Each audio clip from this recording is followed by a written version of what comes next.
This is Cult Film Face-Off. Hello and welcome to episode 58 of Cult Film Face-Off. My name is Chuck Royless. With me, as usual, is Nick Leonard. They're coming to get you, Barbara. This episode, we're going to be looking at two movies. Incidentally, thank you very much to Paul Sutton on Twitter, a.k.a. The Real Cack Lad, for this episode's suggestion. We are going to be looking at The Ice Pirates from 1984 and Space Truckers from 1996. We will start off, as usual, with the first film to be released, which is The Ice Pirates from 1984, directed by Stuart Gordon. A shabby bunch of reprobate space pirates team up with a princess in search of her missing father in the hopes of discovering a mythical source of precious H2O in an adjacent galaxy. The Ice Pirates. At last, the space comedy you didn't know you were waiting to see. The Ice Pirates. In the far distant future, in a galaxy where those in the know don't go, real estate is cheap, and they've got great sushi. But there's no water. You got any water? It is a time when desperate men will swing from the chandeliers. Pirates, sound the alarm! Just to get a drink. Just take a look at that. Good men like Jason, space pirate, and explorer of the cosmos. His chief engineer and fellow rogue Roscoe.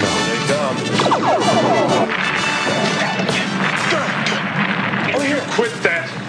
And the beautiful Princess Karina. One tiny band who must bust their buns, battling the masters of all the water in the galaxy.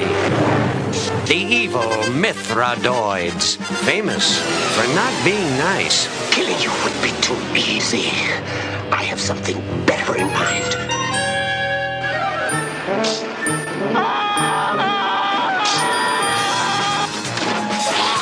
The Ice Pirates. Right, I had never heard of The Ice Pirates. I'd never seen the poster. I'd never seen the trailer. This film is brand new to me. What about you? Snap, snap, snap, snap. Okay, so talk me through it. How did you find The Ice Pirates? Well, interesting, right? Because this would have come out at a time in my life when I wouldn't have gone near anything called The Ice Pirates anyway, because I was just like religiously renting horror films. What, at 4 years old? It's come out in 84. No, but by the time it's on the rental market in the UK. What, 86? 85 maybe? You would have been well young. This is right up your alley. I would have loved this if I'd have seen it when I was a kid. Hang on a minute. Look, what I'm saying is, things would have hung around on the VHS shelves and rental places for fucking donkeys, right? Yeah. When I was going into rental shops, right, all I was doing was sledging through horror films, martial arts films. In fact, if I had watched this when I was young, I would have really enjoyed it. Yeah. You know, this is one of those films where I was immediately just like, oh, because a part of me was just like, oh, you know, Battle Beyond the Stars, kind of, you know, a kid's kind of romp and all this kind of thing. This was actually very enjoyable. It's swashbuckling in space, you know, with robots. It's actually got some pretty good gags, and the score's pretty good, by the way, as well, by Bruce Broughton. It's a good score. There's a fart gag, which, I mean, really had me laughing, with a guy who's like he's a half turkey, half man creature. He farts, and then he gets knocked unconscious. Oh, that's right. I mean, it's brilliant, because you know, Bernard Matthews' half-breed son, he pops up later in the film nursing a huge bump from that. Right, yeah. I love that. Yeah. It's that kind of like George Lucas referential thing of what it does really well, is it makes you care a little bit about creatures, and I love that, you know, him coming back into the story. Yeah, I thought the cast, top to bottom, were all really good in this. Yeah. You know, they were likeable. There was tons of action, tons of set pieces. I enjoyed this film. Yeah, I mean, they don't make them like this anymore, and I don't think, aside from this, they ever did, and they never will do again. This is like some screenwriter got blind drunk and smashed like 5 sitcom pilots together and then set it in space. And yeah, I'm not going to lie, I really enjoyed it as well. It's a true original. It's truly an original film. I mean, the thing I love, it's camp immediately. The music, I mean, some people might say, how can music be camp? The music starts, I was like, this is camp. And then the tone of the narrator, I was like, this is really camp. There is... Go on, sorry. No, carry on. Oh, no, because this campness permeates the Throughout. film, right? Yeah, Because the chief baddie, right, is Kenneth Williams in look and vocally, Yeah, that's right? very true. Yeah, I mean, as I just said, the cast top to bottom are really good. I mean, Angelica Houston in it. I mean, there's some proper acting. I think she does seem a little bit lost. I think she's there going, "What the fuck am I doing? What did my agent sign me up for?" Yeah, I did. When I saw her name in the cast, I was like, "Whoa, okay." Yeah, she does seem a little But bit. she looks great. Yeah, but it's a glorified cameo, to be perfectly honest. Yeah.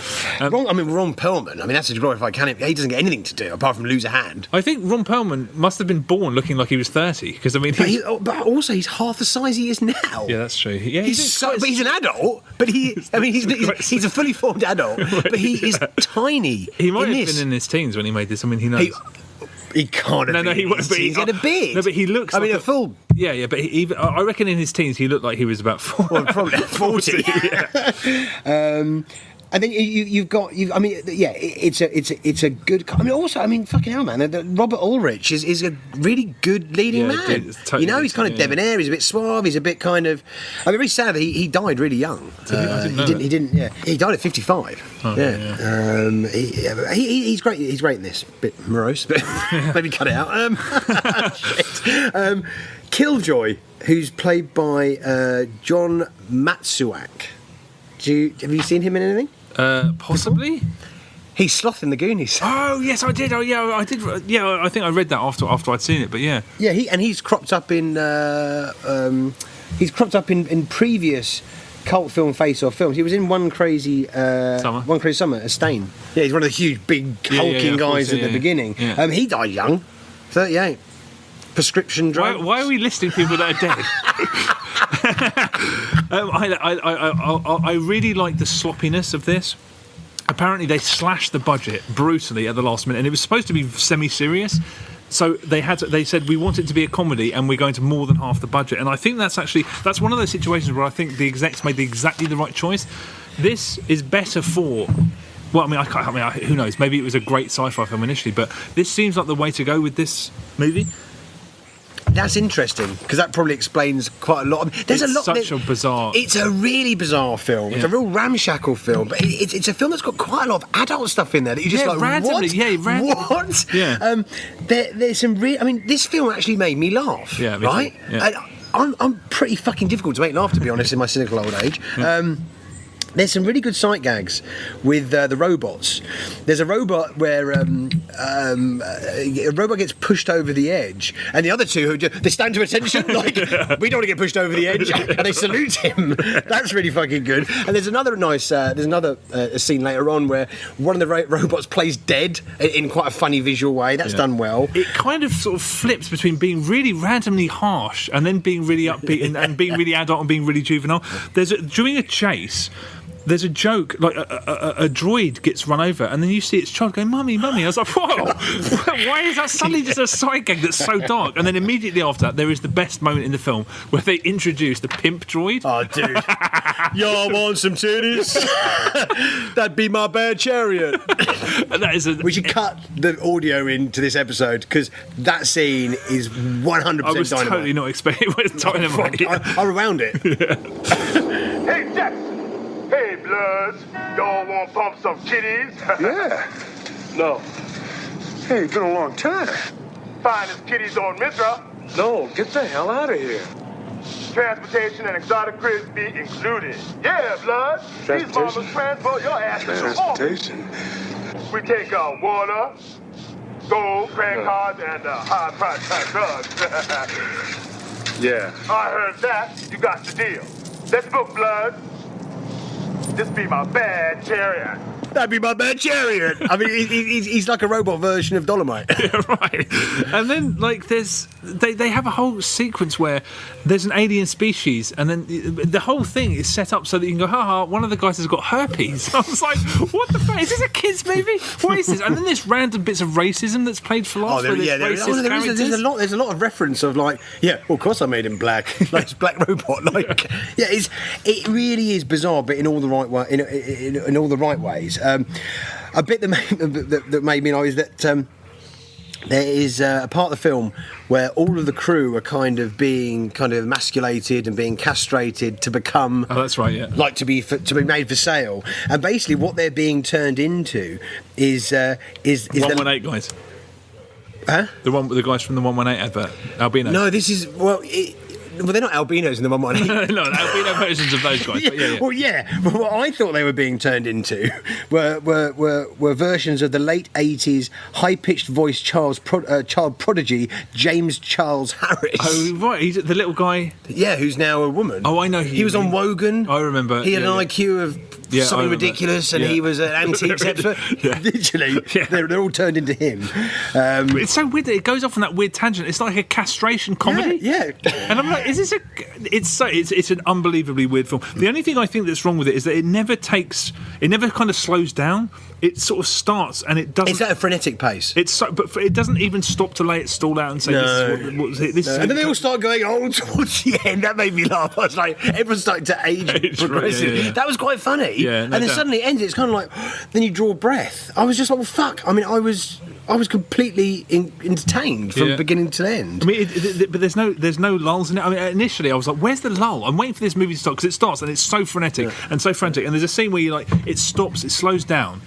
And there's a scene on the bridge of the ship they're trying to rob, and they're having snacks and they're talking to the crew. Oh no, there's almost like a Mos Eisley sequence. Yeah, and I'm like, okay, like we're going to learn who these characters. No, not the bit when Angelica Houston hacks that guy up. No, at the very beginning, because that whole scene is really good. That is good. But at the beginning, when they first board that ship, this is the first thing that happens, and it's just chaotic. And then they go into the bridge, and they're having a slow scene where they get chicken out of that vending machine, and they're just eating. And I'm like, okay, this is who are these people? What are they doing? What's going to happen? What's the story of this movie? And then one of those blonde 118 gymnasium guys just shoots them, and there's like, we're back in action. I was like, this movie doesn't have, it either doesn't have a clue or it has such a great idea of what it wants to be that it's just going to be just like, this is going to be one long fucking frenetic chase comedy. And then I kind of like it. It always goes a bit Mad Max. When they're around the kind of they're on the planet, and it's kind of, I was like, this is like Mad Max done on like 50p. It's fucking brilliant. And you've got that romance with the cabbage lady. Oh yeah. I was like, this is a really good movie. I mean, it's so entertaining.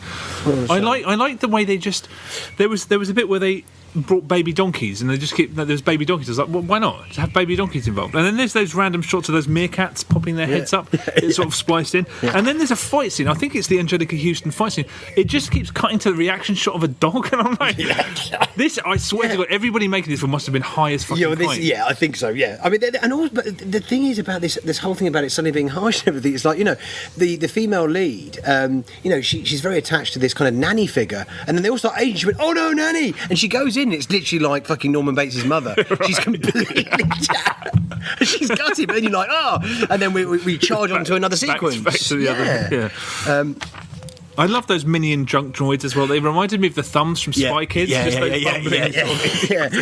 some great stuff with the robots. I mean, the one problem, I suppose, is the action is very poorly staged. I mean, what I think the director did, I mean, I don't think he did this. I know he did this because it's readily apparent. He said, do everything in slow motion, I'll just speed it up, and it will look like it's in real time. That's the technique. Everything's sped up to make it look like it's happening in some kind of like the chase scenes, everything, the fight scenes, it's all sped up and it looks... I don't think it's badly directed as such. I think the action's badly staged, but I mean, it is what it is, which is like an Errol Flynn style pirate movie set in the future with lame jokes. Well, the lame jokes to kind of distract away from how cheap it is. That's it in a nutshell. But it's so much fun. It's just a really fun time. Yeah, I agree. I mean, and it also, when it ends, and it's kind of a twist, I guess, that they're going to... I don't know whether it's a contemporary Earth, but I thought I would... if there was a sequel... And it's kind of like a Star Trek 4 situation where they're going to modern day England, modern day Earth. I'd be all over that. Yeah. It mashes things up really well, though. It's got kind of these knights, they're very good. They look cool. If I was a kid, I'd just be loving the fuck out of this. Yeah. Everything looks really cool. It does look like a lot of like they went into a costume shop and said, "We'll take whatever you've got. We'll take everything. We'll do all of it and put it all in the movie." Yeah. But it is haphazard in a really, really great way. I don't think there are many movies that work this well that are this fucking all over the goddamn shop. No, because they normally fall into the kind of category of being far too kind of childlike and kind of dumbing down on the audience. Yeah. And this is just a fucking mad ride. Yeah. It's like a really, really happy accident. Yeah. And did the director go on to do anything? No, he's an English guy. Actually, at the beginning, there's a scene where there's a character with a beret shouting "Power to the people," and I was like, "That's very reminiscent of the British sitcom character Wolfie Smith from." God, Robert Lindsay. Yeah. And yeah, He's the director. No, he's not. I immediately that's definitely a reference. And I googled the director, and it's he started working. He's born in original. He originally started working in England, but this is there are no. I can't think of a film to compare this to. It's like, how about Space Truckers? Good call. All right, okay, well, I think we both established we like that film, but let's move on to the second film we're going to be talking about, which is Space Truckers from 1996, directed by Stuart Gordon. Down on his luck, space trucker John Canyon is captured by intergalactic pirates midway through a lucrative transportation job and slowly realises that his contraband consists of deadly androids programmed to wipe out planet Earth. Space Truckers. Attention, all personnel. The room is sealed. Set your weapons for close range! In the year 2196. Just lost contact with Command Post 3 outside the second perimeter. It's right outside! Someone has developed the ultimate destructive force. All they need is a man who'll deliver. What have you got? It is a rush shipment to Earth. No questions asked. We'll do it.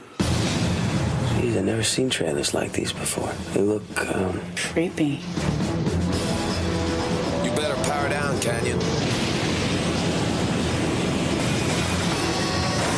It's coming! Look out!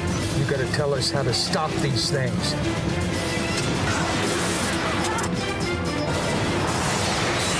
Dennis Hopper, Stephen Dorff, and Debbie Mazar.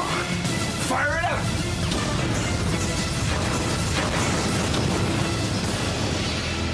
Space Truckers. Okay, so Space Truckers. I hadn't seen this before, but I was aware of it. Was this new to you? No, it wasn't new to me. I was very aware of it because this came out when I was working my shifts at Blockbuster Video. And you didn't rent it? No. Really? But it got rented loads. Really? Yeah. I saw it in movie magazines. I remember it got a small release in the UK, and I did look to see if any of my local cinemas were playing it at the time because I just liked the title, Space Truckers. I thought, hey, why not? And it must have got released in about 2 cinemas in the UK. So, yeah. And it had an awful poster, an absolutely awful poster. Cheap. Cheap and nasty poster, but if you look at Space Truckers on the IMDb now, there's a new. Obviously, they've taken the DVD artwork, which is like blood red, really dramatic, and it's Earth's Only Hope. And I'm like, whoa! If you rent that, you expect like something like Mission to Mars or something, and you get Space Truckers. You get square pigs. Okay, so square book. What did you make of Space Truckers? What did I make of it? So it's got a quite an interesting cast. It's Dennis Hopper's in there. Yep. Is Canyon, Stephen Dorff as Mike, and Cindy is Debbie Mazar, and a kind of extended cameo from Charles Dance, who's in a pretty decent pre-credit sequence. I just want to segue a little bit. Have you heard my story about Charles Dance? Yeah, but please do tell it. Okay, so I went to school with Charles Dance's son when I was in primary school, and. I work in Soho, and I was just waiting for a guy to turn up for a meeting for a cup of coffee. Yeah. And I see this kind of figure stride past me, and I kind of glanced around, and I was like, "Oh shit, that's Charles Dance." And I was like, "Oh, the moment's gone." So I was just waiting there. I was on my phone, and then basically he strode back, and then he started looking in this shop window, which sells all these very, very old cameras and everything. I just thought, I've just got to say it. So I said, "Excuse me, Mr. Dance." He went, "Yes." I said, "Hi, my name's Nick. I used to go to school with your son Oliver." He went, "Right." And I went, "Yeah, we used to go to school at like Fairley House." He went, "Okay." And I went, "Yeah, and basically my memory of his son was that he was a fucking dude because I had a load of kids who were like 2 years above me. And we were playing in a park, and they basically just grabbed a load of dry leaves, and they were just shoving it down my trousers, down my fucking jumper and everything. And Charles Dance, Oliver Dance's son, came over and went, "Fucking leave him alone." I was just like, "Fucking, you're my hero, dude." I was my little 8-year-old self. And I just said, "Yeah," I said, "Your son was is a lovely guy." He's like, "Yes, Oliver. Yes, he did go to that school." He went, "I remember the sports day." Oliver was in the relay race and his friend fell over, and instead of winning the race, Oliver turned around and helped the boy up. And he looked at me and went, he always did love a lame duck. I got completely parred off, totally mugged off by Charles Dance. That is mugging someone off into an art form. I mean, what can you say? I got parred properly. So do you have any do you have any ill will towards Charles Dance? No, I thought the fucking fair play, fucking balls to do that and walk off. But could you judge his performance in Space Truckers fairly? Because I thought he was really, really good. All of the best fucking lines come from Charles Dance. All the best gags come from Charles Dance. I mean, the best sight gag in the film is about his penis. Yeah, I mean, his seduction scene is great. He plays a great grotesque. Yeah. But that seduction scene, I was like, is this a kid's film? This is the whole thing. I started watching it. The first 10 minutes, I was like, this is fucking rubbish. Right. This is going to be dry as fuck, right?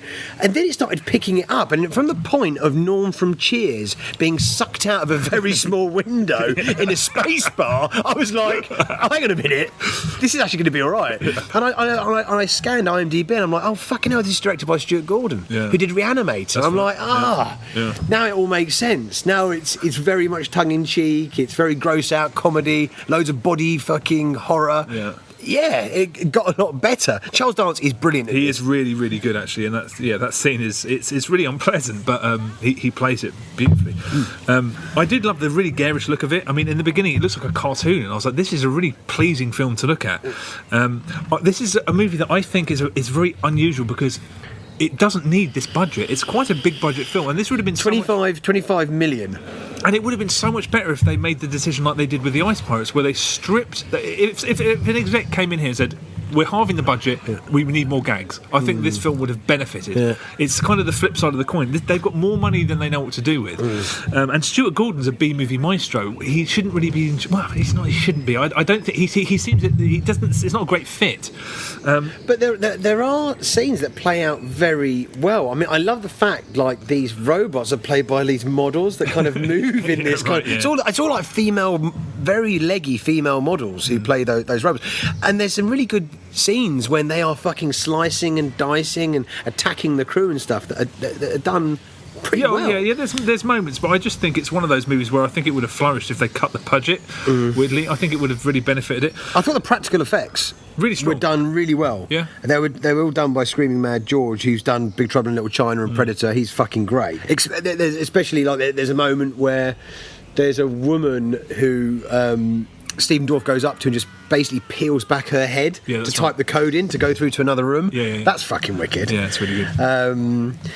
It kind of won me over in the middle section, and then kind of got a bit sort of it watered down a little bit towards the last furlong. It's not really the same movie. The finale's crap. Yeah, the final third is kind of dull and murky and repetitive, and it's like a tepid action movie. And I was kind of gutted. It's got a really good central section. Yeah, I think it starts relatively well-ish.